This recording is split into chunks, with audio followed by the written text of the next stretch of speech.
Bienvenidos a su casa.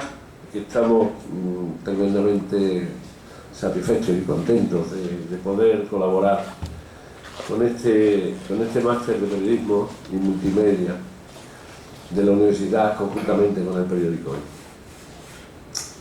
Yo creo que lo sé porque tengo una hija que es periodista, ¿no? Yo creo que dentro del comienzo de la vocación de un periodista está en poder ser periodista de investigación.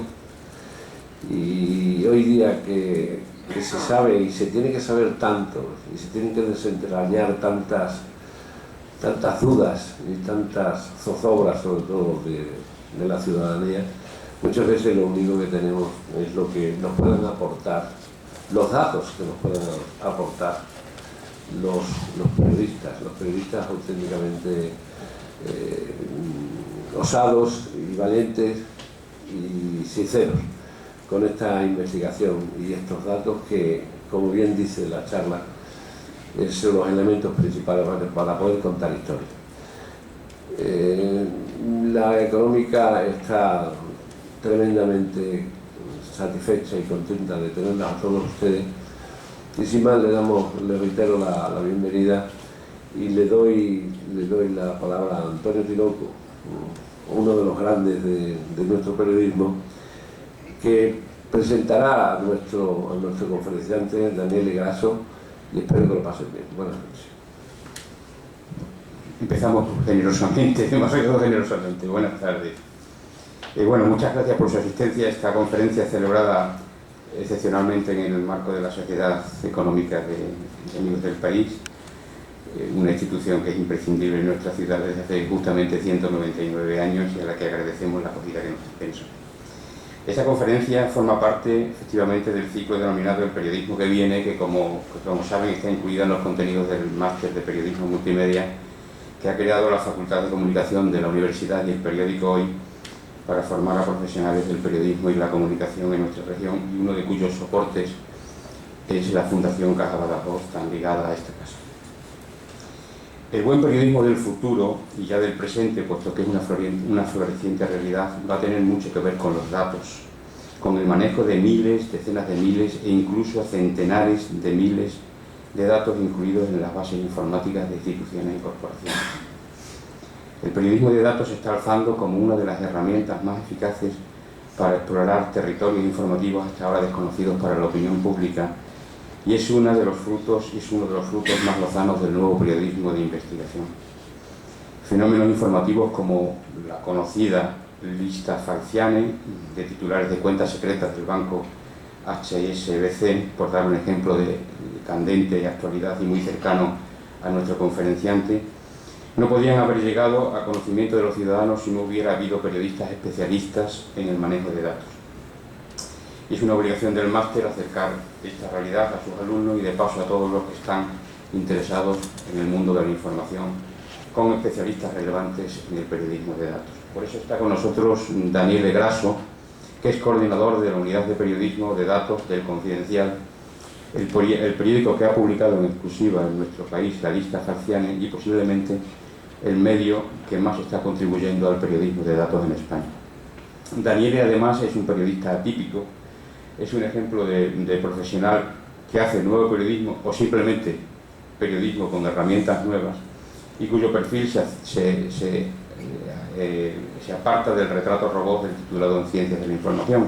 Él es licenciado en Filología Española por la Universidad de Milán, llegó a España en 2009, fue corresponsal de varios medios de su país, hizo un máster de periodismo de la Complutense y después el de investigación y datos de la Universidad Rey Juan Carlos, y terminó regalando en el Confidencial, donde ha llevado esa labor señera de la que antes he hablado y que ya ha merecido reconocimientos internacionales como el concedido al mejor trabajo basado en periodismo de datos del 2014 a una investigación de la que formó parte para averiguar, y así lo contaba en la entrevista publicada el lunes en el Hoy, cuántos inmigrantes han muerto intentando llegar a Europa en los últimos 13 años.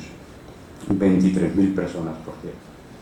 Daniel nos va a hablar de datos, pero datos no como objeto de la información, sino como herramienta para llegar a ella, y por eso su conferencia se titula Más allá de los números, usar datos para contar historias.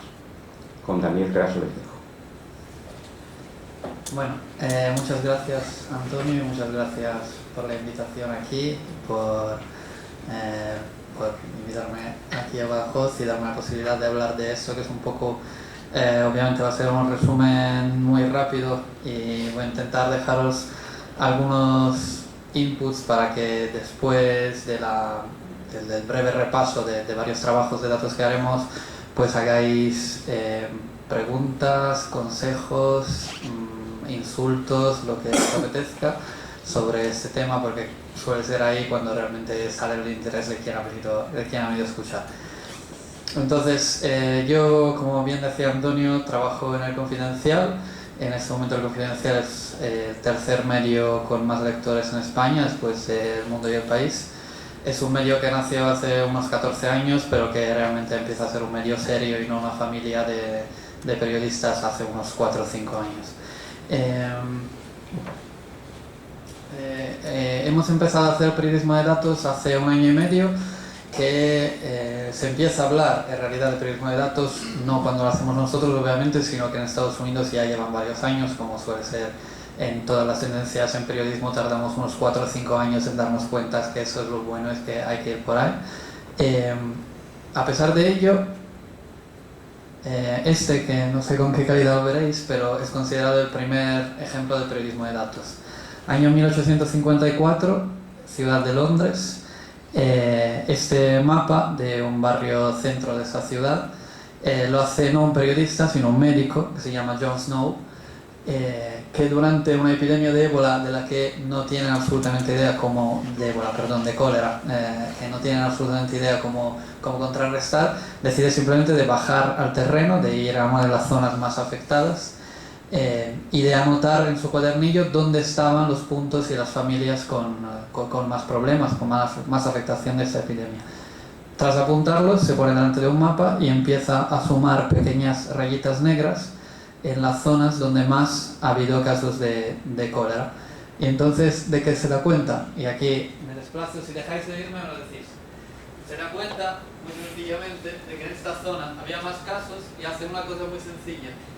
Un pozo que había aquí lo cierra y la epidemia de cólera desaparece de la zona.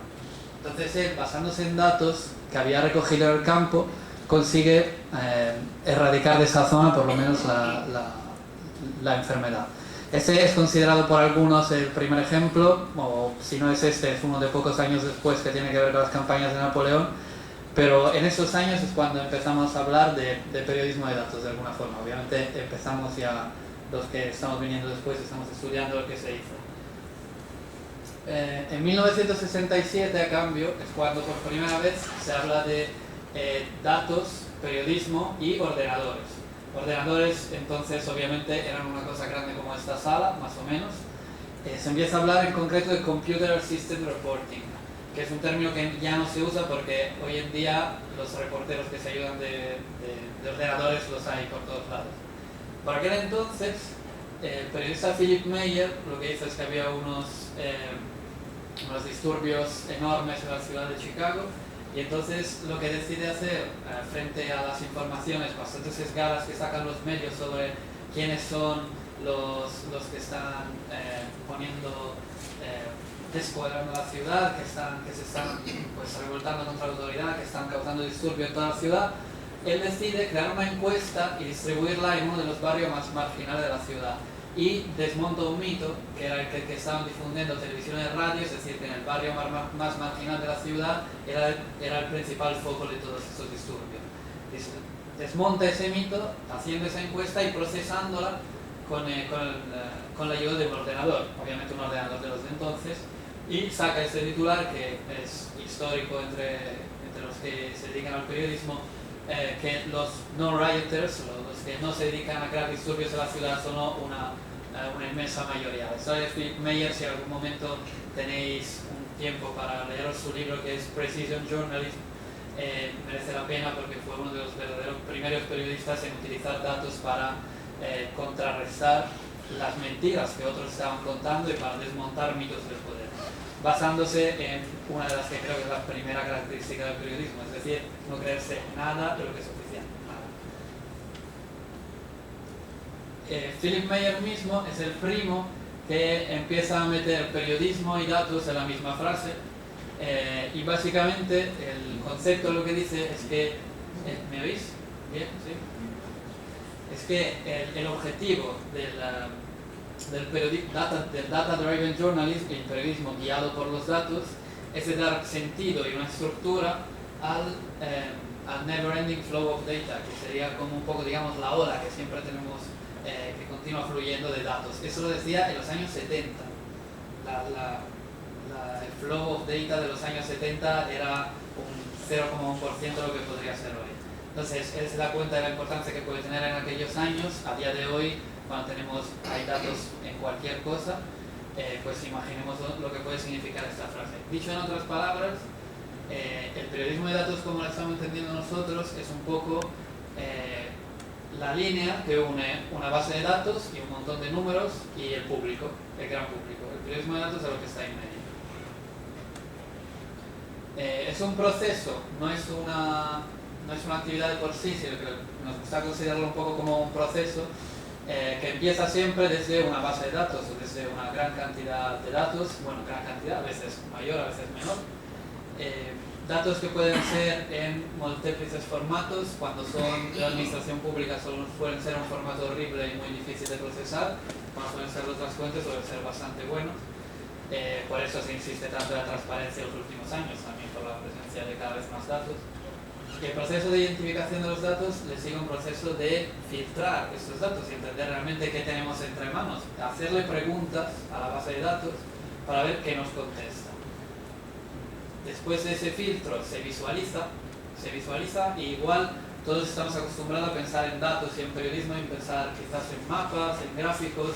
Pues muchísimas veces hay historias que no llevan dentro ni un mapa ni un gráfico, pero que han pasado por un mapa y un gráfico. Yo puedo haberme hecho un mapa para entender bien qué significan los datos de deuda de los 8.000 municipios españoles, porque si los veo en un Excel no me dicen nada. Pero si veo que los que tienen más deuda están todos concentrados en una zona, eso lo veo en un mapa, obviamente, no lo veo mirando una hoja de cálculo. Y una vez hecho esto, se pasa a la historia, y en la historia cada uno verá si llevarse consigo sus visualizaciones, sus herramientas o sus formas de contar la historia, y obviamente la parte más periodística, que es contar la historia.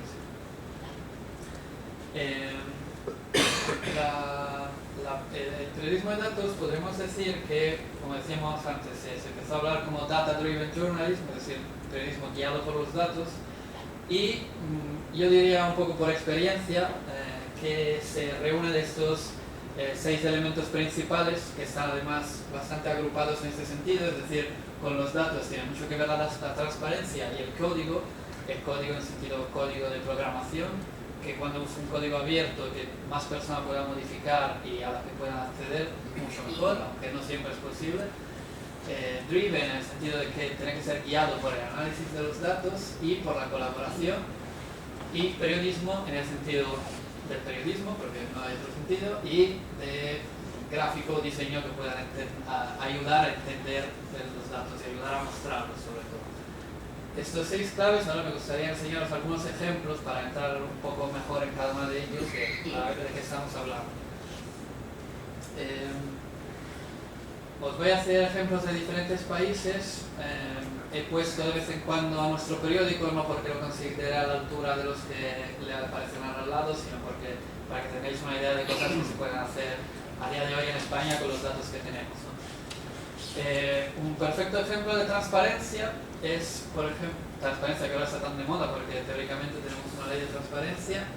Esa información del sueldo de Cristina Kirchner fue publicada hace 2 días y por el periódico La Nación de Argentina. La Nación de Argentina tiene probablemente la mejor unidad de datos del mundo. Son 6 personas, de los que 4 son programadores, que trabajan para todo el periódico.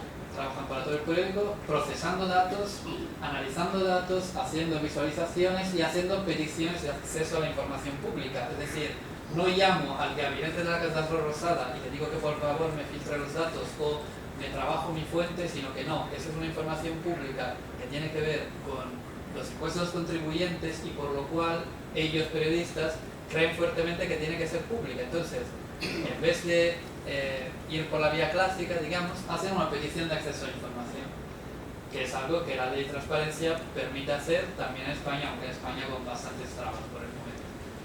Hacen esa petición, en un primer momento la Casa Rosada les contesta que no, y 3 días después, mágicamente, aparecen en la web del gobierno de Argentina los sueldos de todo el gobierno. Entonces, claramente empujados por esa petición, publican esos datos.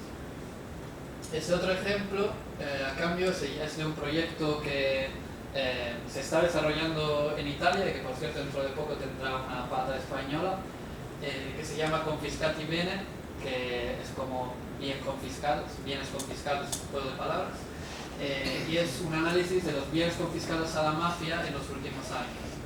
Para conseguir los datos, los periodistas que han trabajado en esto los han pedido a las diferentes administraciones y han hecho una cosa fundamental, hablando de transparencia, es decir, no solo obtenerlos, sino también republicarlos. Y en su página web, en la página web del proyecto Confiscati Bene, hay una parte que se llama Datasets, y donde tú puedes ir, tu ciudadano, tu periodista, tu político, tu analista o cualquier cosa, puedes ir y bajarte la base de datos que ellos han trabajado y que tanto tiempo les ha costado conseguir. ¿Por qué? Por la mentalidad que hay un poco detrás, que es que yo he sacado una historia de esto, pero igual tú puedes sacar otras 10 historias.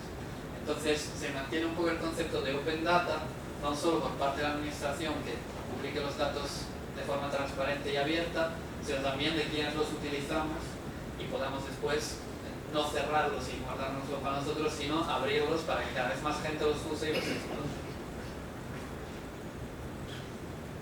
Un par de ejemplos de código son este proyecto de destierras de una organización americana que se llama ProPublica y que, si no conocéis, debéis conocer porque es probablemente la mejor organización periodística del mundo.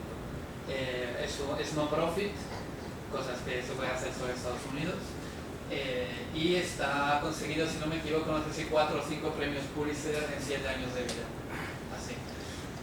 Esta investigación es una de las que consiguió ese premio, se llama Dollars for Dogs, y consiguieron, a través de las empresas farmacéuticas, construir una base de datos en la cual tú puedes buscar tu médico y saber a qué conferencias pagadas por qué farmacéutica tu médica participa. Entonces, si tu médico te receta un medicamento siempre, cada vez que vas a él, y te encuentras en la base de datos que ha ido a 152 conferencias pagadas por la farmacéutica que produce ese medicamento, pues igual te planteas y volver. Esta investigación ha revolucionado toda la forma en la que se publican los datos de las farmacéuticas y sobre todo en la que los médicos pueden ir a conferencias invitados por las farmacéuticas. Se llama Dollars for Dogs, está en su página web y han analizado miles y miles de datos y los han puesto en una aplicación en la que ahora cualquier ciudadano americano puede entrar y poner el nombre de su médico de cabecera. Es una aplicación que han creado en su página web y ahí está. Gracias al trabajo aparte de 2 periodistas que han sacado después varias historias, de 3 programadores que son quienes han procesado los datos y después han creado esa aplicación interactiva. Lo muy interesante de ProPublica, aparte de la organización en sí, el hecho de que los periodistas tienen 2-3 temas al año sobre los que trabajar, por eso tienen 4 Pulitzer en 7 años, el hecho es que colaboran después con medios locales. Por ejemplo, si tiene una historia que afecta de manera muy fuerte a Los Ángeles, pues antes de publicarla la comparte con el Los Angeles Times y ellos la publican en su web el día mismo en el que la publica el Los Angeles Times. Es decir, da igual ya que yo tenga la exclusiva, lo importante es tener impacto. Entonces, ¿a quién me apoyo? ¿A quién puede tener más impacto en un determinado sector o en una determinada zona geográfica? A muy pequeña escala, nosotros hemos utilizado el código para crear probablemente la primera aplicación interactiva que permite ver las cuentas de todos los ayuntamientos españoles, los 8.000 y pico ayuntamientos españoles, a partir de datos que están en la página web de Hacienda y que están increíblemente poco explotados. Son unas hojas de Excel muy grandes. Los periodistas parece que no las han mirado durante siglos. De hecho, ha sido curioso, cuando creamos esta aplicación tuvimos que guiar al gabinete de prensa del Ministerio de Hacienda a través de su página web para que llegaran a donde tenían los datos, porque ni siquiera sabían que los tenían. hemos creado esta aplicación en la que uno puede poner un ayuntamiento y ver las principales partidas, pues el gasto personal, el gasto en servicios sociales, la deuda, o son, en total son 6 gastos y, sí, ¿no? Sí. Y de todos los ayuntamientos españoles. Esta la hemos creado con la ayuda de un programador, porque en nuestra unidad somos 2 periodistas y un programador informático que trabaja al lado nuestro y que ha creado la herramienta como muchas otras para el servicio público. Después está el análisis de datos pura y dura, es decir, te llega una base de datos, pues a analizarla de la mejor forma posible con un objetivo, diferenciarte de lo que sacará la competencia en la mayoría de los casos. Es un caso clásico, el caso de las tarjetas Black de Caja Madrid, que por cierto ha sido la primera filtración en Excel en la historia del periodismo español, eso es interesante, porque los datos de la tarjeta Black llegaron a todos los medios en hojas de cálculo de Excel, por eso todos después tenían esas tablas tan bonitas en su web, porque estaban los datos ya bien organizados, digamos. Entonces, en ese sentido, lo que hicimos y funcionó muy bien fue ver en qué momento se habían gastado más los varios directivos de Bankia, con este gráfico interactivo con una herramienta que se llama Tableau Public, es pública y gratis, y se puede filtrar incluso directivo por directivo y ver cuáles han sido sus gastos, y a partir de ahí, bueno, es una historia que ha funcionado muy bien. O si no, otro ejemplo muchísimo mejor es el que hizo el New York Times con el análisis de los datos para demostrar que la clase media norteamericana ya no es la más rica del mundo. La ha comparado con la de centenares de estados, ha hecho este gráfico que aquí no se ve demasiado bien, pero que queda espectacular en página, que ve un poco cómo la evolución de la clase media americana ha ido bajando con respecto al resto del resto del mundo. El New York Times, que por cierto tiene una sección que ha abierto el año pasado en su periódico, que se llama The Upshot, que es una sección en la que trabajan casi solo con temas de datos, y tienen unos periodistas impresionantes a analizar datos sobre temas económicos y que están marcando bastante la agenda económica del debate económico en Estados Unidos. Después está la pata de la colaboración, que por un lado es colaboración desde el momento básico, es decir, unas herramientas que usamos mucho son Google Drive, que probablemente la conocéis, para compartir documentos. Hace unos días hemos hecho una investigación, hemos empezado una investigación, pues compartimos un documento de Google en el que vamos volcando fuentes, tú y yo, otro periodista con el que estamos trabajando. Es decir, eso también es un poco el comienzo del mito del periodista como gran lobo solitario, que tiene su exclusiva y que no comparte su fuente con nadie, y el comienzo del periodismo que a cambio comparte con cuántos periodistas mejor, claro, periodistas de los que se fía, para tener más impacto, que es el objetivo final. No solo Google Drive, sino también otras herramientas siempre gratuitas, como por ejemplo Trello, que es una herramienta que permite trabajar en varias personas, asignar tareas. Yo la uso, por ejemplo, para decirle a mi programador que antes del martes tiene que recuperar estos datos de esta página web. Y cuando lo ha hecho, pues me chequea, muy bien, tarea realizada. Pues, y así se sigue el trabajo de todos y todos veamos qué están haciendo. O si no, subiendo el nivel, yo he tenido la suerte de coordinar desde el Confidencial Luxembourg Leaks y Swiss Leaks, 2 investigaciones impulsadas por el Consorcio Internacional de Periodistas de Investigación. La primera ha sido sobre los impuestos que las grandes multinacionales no pagan en Luxemburgo a través de unos acuerdos secretos que hemos sacado a la luz, y la segunda es justamente el tema de la famosa lista Falciani. En ambos casos hemos trabajado más de 100 periodistas de más de 50 países del mundo en una sola plataforma online, y en esa plataforma hemos compartido apuntes, notas, fuentes, números de teléfonos, fotografías, de todo, interpretaciones de las bases de datos, etc. Las hemos compartido en una plataforma segura creada por el consorcio de periodistas. En ambos casos ya han funcionado realmente bien. Además, otro aspecto interesante es que en ambos casos se trataba de analizar grandes bases de datos, y eso ha sido válido también por la lista Falciani, que todos se imaginaban una listilla con nombre, apellido y cantidad de dinero, pero acá en realidad es una base de datos enorme. Y también la base de datos estaba digamos, en la nube, bueno, en unos servidores seguros a los que todos los periodistas podíamos tener acceso. Y a través de ahí, es decir, todos teníamos acceso a la misma información. Y yo he encontrado información sobre una persona austríaca sobre la que después el periódico austríaco que colaboraba ha hecho una historia y se lo he dicho. Y la he compartido con ellos esa información, y un periódico de Costa Rica que colaboraba nos ha compartido a nosotros una información que nos ha servido para hablar del testaferro de Francisco Granados. Entonces ha sido colaboración al 100% entre, ya os digo, más de 100 periodistas.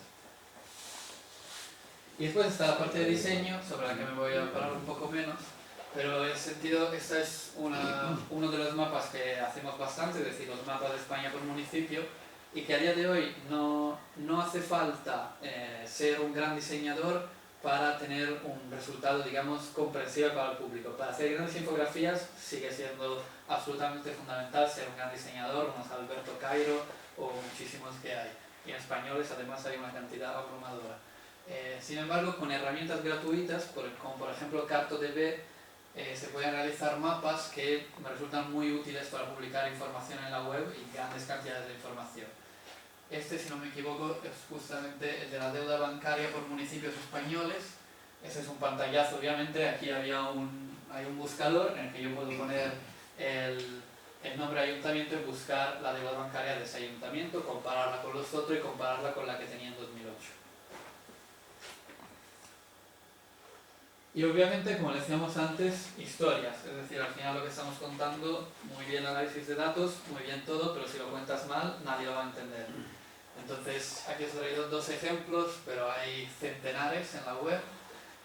Este es el lado oscuro del tomate del pomodoro italiano, que es una investigación que se ha publicado en Al Jazeera, que ha hecho dos periodistas italianos, y que pues cuenta un poco cómo a partir de los datos de la bajada de producción de tomate en Italia, ha habido a cambio una subida de la producción en Senegal. ¿Y qué pasa? Las empresas obviamente se han desplazado allí, las empresas italianas. Lo irónico de toda esta cuestión es que los que trabajan en Italia son casi todos senegaleses. Entonces hay un poco un desplazamiento y esta historia lo cuenta muy bien.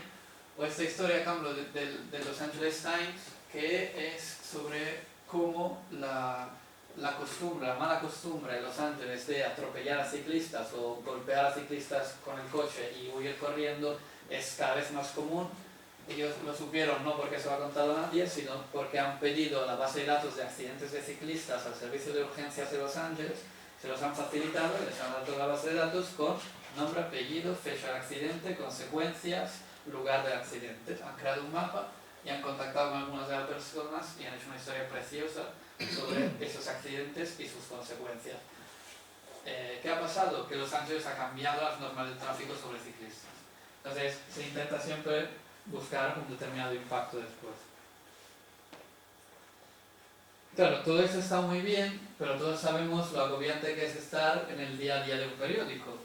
Todos los que estamos en el mundo del periodismo, es decir, tus editores quieren historias, no puedes estar 4 meses como en ProPublica trabajando una historia, o en casos muy puntuales puedes hacerlo, tipo si tienes la lista Falchan, pero en la normalidad de un periódico no te dejan hacerlo simplemente. Entonces, una cosa que hemos tenido que aprender nosotros mismos en el Confidencial ha sido apañarnos las del día a día para sobrevivir, no renunciar al periodismo de rigor basado en datos y seguir diferenciándonos obviamente de la competencia. Entonces, digamos que eso es un poco nuestras 5 normas base que intentamos seguir siempre. El primero es cuando tenemos un dato, nunca nos quedamos en la anécdota, es decir, si veo que en el último año un indicador determinado ha aumentado un 15%, pues me voy a buscar la serie de los últimos 15 años.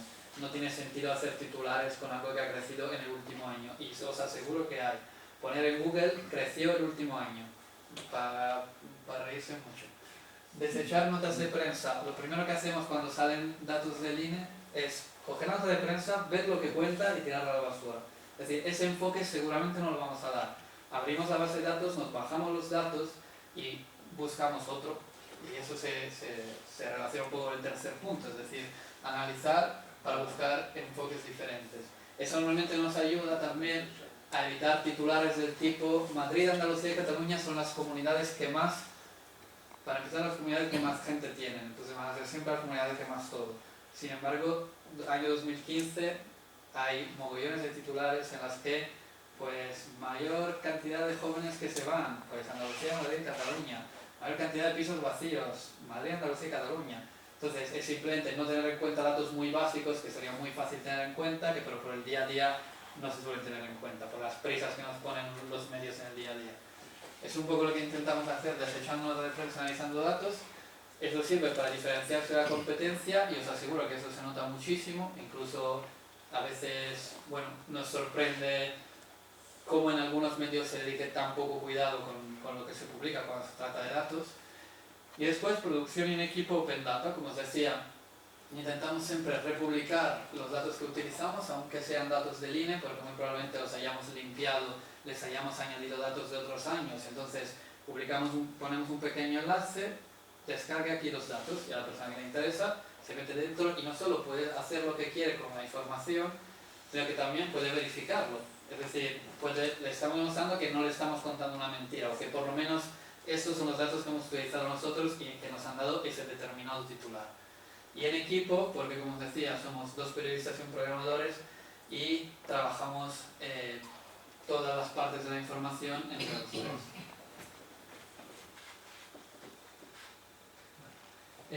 En el confidencial en concreto tenemos una entidad que se llama laboratorio y que, bueno, obviamente debajo de la directiva tienes que tener una directiva que te deje hacer esas cosas, eso también es muy importante.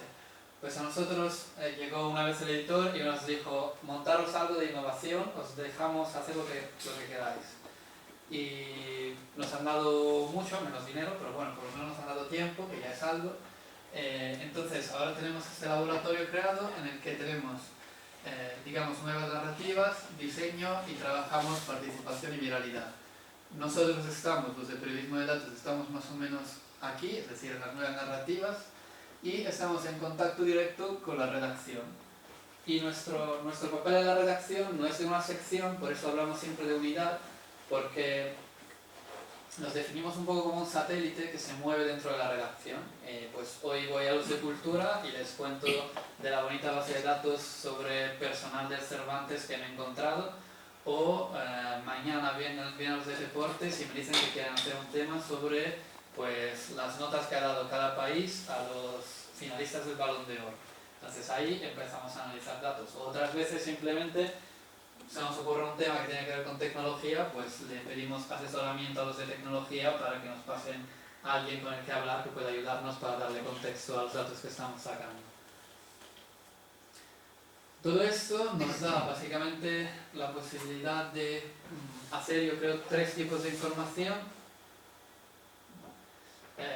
más allá de los especiales, que son la información exclusiva, es decir, información que abre el periódico sin ningún problema, información de actualidad, sale el IPC, pues le hago, en vez de publicar simplemente el IPC, publico un mapa en el que cualquier persona puede ver en su provincia cómo ha subido o bajado la cesta de la compra, o como por ejemplo el fact-checking que hemos hecho el otro día durante el debate del Estado de la Nación.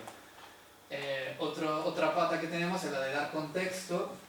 Ocurre lo de Charlie Hebdo en París, pues publicamos el día siguiente una mapa de partidos xenófobos en Europa para empezar a hacer hablar un poco del tema. Siempre en esos días publicamos, había mucho debate también sobre cómo se trata el Islam en España o no, pues hemos analizado todas las subvenciones que se dan a las otras religiones, que las de la Iglesia Católica son bastante conocidas, las de las otras no. Madrid da asco, es un tema que hicimos y que además funcionó muy bien. Hay bastante polémica en Madrid por la basura, la cantidad de basura que hay en las calles y que ha empezado a ser bastante importante desde la privatización del servicio.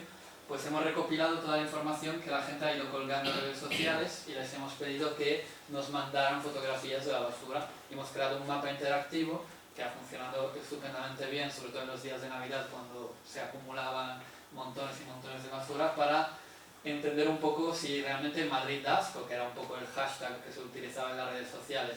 Y salió un mapa muy divertido porque después, por cierto, pasaré el enlace a presentación para que podáis pinchar en los enlaces si queréis. Salió un mapa muy divertido porque el barrio de Salamanca es un cuadrado sin ni un cúmulo de basura. Entonces es bastante llamativo sobre en qué zonas no hay ni una queja de la basura en Madrid.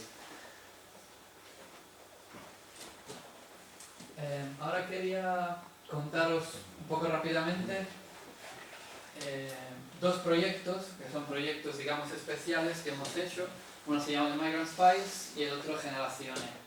Ambos proyectos tienen en común el hecho de que han sido transfronterizos, es decir, los hemos hecho gente de diferentes países, periodistas de diferentes países, pertenecientes a diferentes periódicos, publicando en diferentes idiomas. Pero la investigación ha sido toda en conjunto, hasta el día mismo de la publicación se ha hecho todo en conjunto y compartido. The Migrant Spies ha sido financiado por una organización que se llama Journalist Fund, que es una organización holandesa que da algunas becas para financiar proyectos periodísticos. En ese caso nos dio muy poco por los muchos que éramos, pero bueno, te daba un pequeño colchón para poder trabajar los fines de semana no gratis, por lo menos. Eso, digamos, es un poco un proyecto que empezamos viendo cómo se trataba la inmigración, y eso es un titular del Confidencial, es decir, no me he ido muy lejos. Hablando de avalanchas cuando no hay ningún tipo de avalancha, hablando de invasiones cuando es el 3% de inmigración el que entra por Ceuta y Melilla, en fin, una información totalmente sesgada y sobre todo, bueno, igual por pereza mal hecha sobre la inmigración. Y a partir de ahí, mientras estamos razonando sobre cómo abordar este tema, octubre de 2013, Lampedusa mueren 300 personas. No sé bien por qué en la prensa tenemos este defecto que cuando mueren más de 100 personas es o pobrecitos, a cambio cuando son menos de inmigrantes pasamos bastante. Ocurre esto, pedimos la beca para entender cuántas personas realmente han fallecido intentando llegar a Europa. Pensábamos llegar a ello haciendo peticiones de información a la Unión Europea, que es bastante transparente, pero nos topamos con que la Unión Europea no tiene ni idea, es decir, no tienen datos, nunca los ha recopilado, y mira que tiene un organismo dedicado a controlar las fronteras. Yo pensaba que anotaran por lo menos, pues no. Resulta que no hay nada, no hay ni un dato. Sí que hay datos sobre la cantidad de personas que entran por cada ruta, y eso nos servirá mucho para entender por qué hay más o menos muertos en una zona u otra. Como decía, es un problema europeo del que teóricamente no hay datos. Entonces, como no hay datos, los vamos a buscar igualmente, pero ya no en la fuente oficial. En concreto vamos a tres organizaciones. Bueno, después de una larga búsqueda, obviamente de un par de meses, cada periodista en su país, nos hemos repartido el trabajo. Estoy yo en España, está un grupo de periodistas en Italia, está otro en Alemania, otro en Suecia y no, en Portugal aquí no había, se juntó después. Entonces nos repartimos el trabajo y nos quedamos, después de meses de búsqueda, con tres bases de datos. Una que era de United, que es una organización europea para agua que reúne más o menos a 150 ONGs de toda Europa, que sí registran las informaciones que salen sobre los fallecimientos de inmigrantes. Encontramos el programa Pulse de la Universidad de Helsinki, que permite filtrar noticias según temática, y las filtramos según la temática de inmigración. Y encontramos el blog Fortress Europe del periodista italiano Gabriele Del Grande, que desde hace años va justamente recopilando esa información. Es decir, utilizamos lo que se denomina como Open Source Intelligence, es decir, inteligencia a partir de fuentes abiertas, que no son fuentes oficiales, y llegamos, esa digamos es la imagen global, la imagen que abrirá los periódicos en 6 países de Europa el día siguiente contemporáneamente, se hablará de ello en los telediarios y ha tenido bastante impacto como noticia. Publicamos este mapa llegando a la conclusión de que de la falta de datos que teníamos, entre 2000 y 2014 han muerto 27.000 personas. Se habla de 23.000 muertes porque es publica a comienzo del año, pero la base de datos se sigue ahora a día de hoy actualizando. Tenemos 23.000 fallecimientos verificados uno por uno en 13 años, y sobre todo conseguimos demostrar con datos en la mano que el cierre de fronteras lo que hace no es devolver a su casa a la gente que intenta entrar, sino simplemente desplazarlos hacia rutas más peligrosas. Y entonces obviamente crean mayor riesgo de muerte. Y que el programa que había sido vendido como el programa para salvar vidas, en realidad, llamado Eurosur, no sirve para salvar vidas, sirve para intercambiar información entre los países de la Unión Europea, pero desde luego no sirvió para salvar vidas. eso, como vamos justos de tiempo, eso en otro momento. Y el segundo proyecto del que quería hablar es Generaciones, que es un proyecto que se ha más o menos concluido, aunque probablemente se le dará otra vuelta. Aquí también, colaboración, periodistas, pero esta vez nos quedamos los PIGs llamados, es decir, Portugal, Italia, Grecia y España. Y descubrimos que tenemos un montón de problemas en común, pero uno de ellos es el que hay centenares de miles de personas en los 4 países que dejan el país empujados por la crisis, quizás, a ir hacia el norte. Entonces intentamos buscar, pensando y bastante convencido por toda la literatura que hay, que toda esta emigración realmente está siendo infraevaluada o infrarregistrada por lo menos. A partir de ese presupuesto lanzamos, obviamente vemos que más allá de los datos de los INEs de los varios países no hay datos realmente fiables. Podríamos discurrir horas sobre por qué los datos del INE son bastante falsos sobre migración, básicamente porque se basan en el registro en la embajada. Si yo, ciudadano español, me voy a Alemania pero no quiero perder mi sanidad en España, no tengo que registrarme en la embajada alemana. Si me registro en la embajada alemana, cuando torno aquí por una visita médica ya no puedo hacer la visita médica porque no estoy registrado. Entonces, obviamente, sabiendo esto, pensamos que son muchísimos menos de los que realmente se dice. Entonces, no hay datos, pues nada, vamos a por ellos, vamos a recopilarlos. Lanzamos desde 4 medios, de los 4 países y en 4 idiomas más el inglés, una encuesta pidiendo a la gente que nos cuente sus historias. Pensamos que, bueno, unas 400, 500 historias nos llegarán.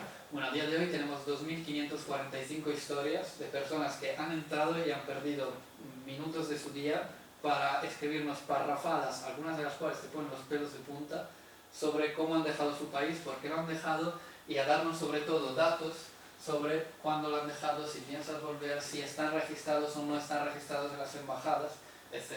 Es decir, un poco de la nada nos hemos encontrado con probablemente la mayor base de datos que hay en Europa sobre historias de emigrantes desde los países del sur de Europa. Gracias a ello llegamos a conclusiones bastante importantes que dividimos en 2 publicaciones en los mismos medios que habían lanzado la encuesta, eso 4 meses después de lanzar la encuesta, que a nivel europeo el 43% de los jóvenes no se registra en el país de destino, el 58% entre los españoles. El INE dice que hay 140.000 personas que han emigrado y el INE se basa en el registro. Tened en cuenta este dato y he echado un cálculo. Otra cosa que encontramos es que el 73% de las personas que se van espera poder volver y después nos damos cuenta de que entre los 4 países hay una narrativa tremendamente común entre los problemas, entre las esperanzas, entre las inquietudes de los jóvenes que dejan los países del sur para irse a otros. Como os decía, tenemos más de 2.000 historias, más allá de la publicación en los 4 medios y en 4 idiomas, conseguimos además que nos republiquen las historias en Vice, en The Guardian, la Columbia Journalism Review, que es probablemente la mayor revista sobre periodismo en el mundo, nos hace unas entrevistas por el interés en el método, en Global Voices, en Café Babel, que es una revista europea, en fin, varios periódicos se hacen eco de toda esa historia. Entonces conseguimos lo que decíamos antes, es decir, tener un impacto. Dicho esto, ¿cómo vamos de tiempo?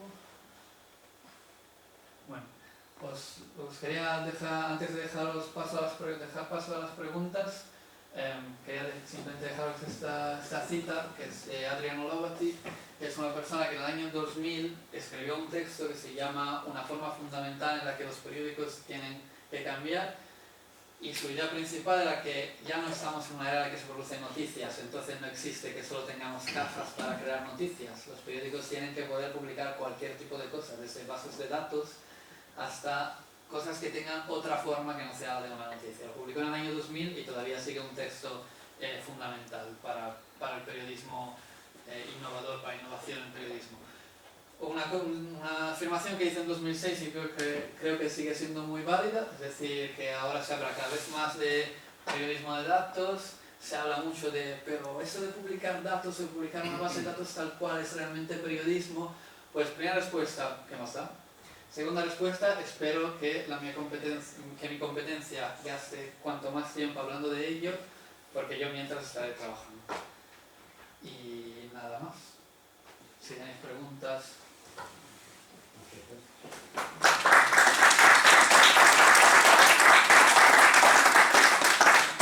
Bueno, abrimos un turno de preguntas y solamente con alzar un poquito la voz ya no podemos entender. ¿Alguna?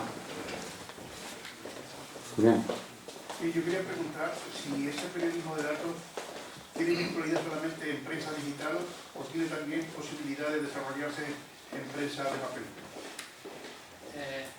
Hombre, sería interesante hacer la pregunta sin poner de datos después, ¿no? Si el periodismo todavía tiene cabida en la prensa de papel, sería una pregunta interesante y me gustaría tener la respuesta. El periodismo de datos sí se puede hacer en prensa de papel porque es imprimirlo, lo que el análisis de datos que haces antes. El New York Times el año pasado publicó 3 portadas con mapa de cloropetas, que son los mapas esos de colorines, 3 portadas con ese tipo de mapas en su portada, es decir, da igual el soporte, se puede publicar en móvil, en papel, en digital, lo que importa es el trabajo que hay detrás, más que el soporte final. O sea que sí, absolutamente tiene cabida. Y otra cuestión, ¿es complementario el periodismo de datos del literario? ¿Es independiente? ¿Se implementan los fondos? ¿Cómo funciona? Del literario. Yo creo que es simplemente una herramienta para llegar al objetivo del periodismo. Cuando analizo una base de datos tengo que saber contarla después. En el caso de Falciani, pues era muchísimo análisis de datos, pero el dato con el que te quedabas después era una línea. Quiero decir, era tal señor tenía tal dinero en ese banco entre los años tal y cual. Bueno, 2 líneas, exagerando. Tienes que construir una historia alrededor. Tienes que hacer periodismo de calle, ir a su casa, picarle el telefonillo, porque además la ficha del banco venía a la dirección, o sea que era fácil. Pero hacer periodismo de lo más clásico para poderle dar no solo contexto, sino también interés a esa historia, que no fuera solo el número puro y duro.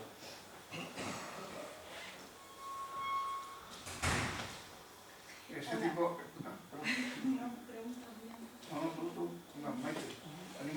Mira, yo te quería preguntar, todo ese mare magnum que has contado del periodismo de datos a nivel nacional e internacional, tal como has expuesto el trabajo, ¿cómo se trasladaría a nivel regional? Porque aquí siempre nos va a llegar mucho más tarde la práctica de este tipo de periodismo.